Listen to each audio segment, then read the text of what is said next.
కథ. ఇందాక ప్లాట్ కొంచెం చెప్పుకున్నాం కదా, ఇప్పుడు కథ.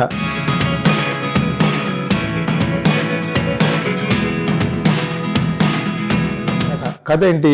అనగనగా ఒక రమేష్ అనే ఒక అబ్బాయిని, అనగనగానే ఒక రమేష్ అనే అబ్బాయి ఒక శైలజ అనే అమ్మాయితో ప్రేమలో పడ్డాడు. ప్రేమలో పడిన చేపు కూడా చాలా హ్యాపీగా అందరూ తిరిగారు, ఇద్దరు కూడా ప్రేమించుకున్నాం ఉన్నారు.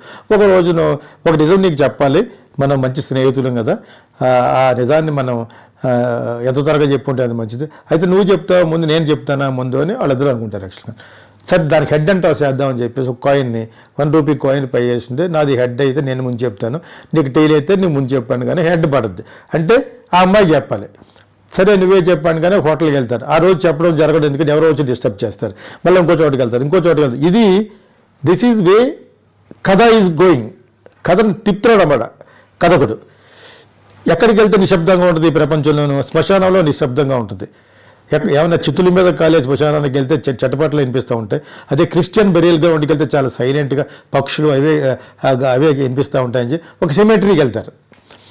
వెళ్ళి అక్కడ ఉండే ఆ ఇన్ఛార్జ్కి కొంత డబ్బు ఇచ్చి ఒక అరగంట సేపు మేము మాట్లాడుకుందాం అనుకున్నాం, ఎక్కడికి వెళ్ళినా చాలా డిస్టర్బ్ ఉంది అని చెప్పేసి అక్కడ కూర్చుని ఒక సమాధి పక్కన కూర్చుని ఇప్పుడు చెప్పానుగానే నేను ఎంతో కాలం చెప్పాలనుకున్నాను, మన ఇద్దరు చాలా మంచి ఫ్రెండ్స్గా తయారీ, ఇది ఎక్కడికెక్కడికో దారి తీస్తున్నాను భయపడుతున్నాను. అది వాట్ ఆర్ యూ టాకింగ్ అంటాడు. అది ఏం లేదు యాక్చువల్గాను, ఇంకా ఫర్దర్గా నువ్వు ప్రొసీడ్ అవ్వకుండా ఉండాలంటే ఇవ్వ నిజం తెలియాలి చెప్పు అనగానే చెప్పుద్ది అనమాట. నాకు ఆల్రెడీ మ్యారేజ్ అయిపోయిందంట. సో ఇప్పుడు నువ్వు చెప్పమని అంటుంది అనమాట నిజాన్ని. నేను ఇక్కడ చెప్పేది ఏముంది, నువ్వు చెప్పేసిన నిజాన్ని ఫస్ట్ చెప్పిన దాంట్లోనే నాది ఇముడు ఉంది. So I don't think it is good enough for me to tell further story అంటాడు. ఇది కథ.